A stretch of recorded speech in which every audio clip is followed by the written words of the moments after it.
May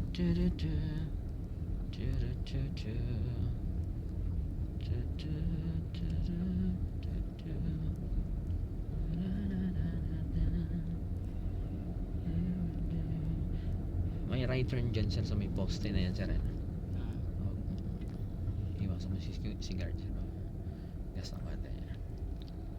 Yan. Sige lang, lagpasan mo lang ito konti si kuyang guard. Yes sir, gas. Yan. So yung reference mo dyan sir sa poste signal sir, right. Okay. Yung sa side, huwag ka magagas sir pag turning. Brake niyan sir. Tapos basta yung side mirror mo sir, ilagpas mo sa poste sir.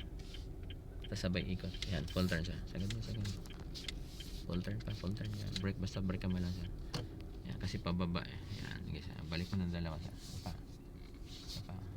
Okay.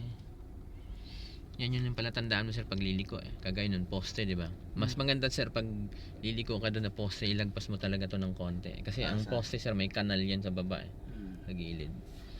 Kasi pag itapat mo lang siya, pwedeng malaglag yung gulong mo sa likod. Kaya makalampas ko. Lagpas mo konti, tapos full turn. Para siguradong walang gastusin. Gastos yun pag nalaglag. Buti ko makaahon. Para yung isa kong estudyante, sana yung asawa niya.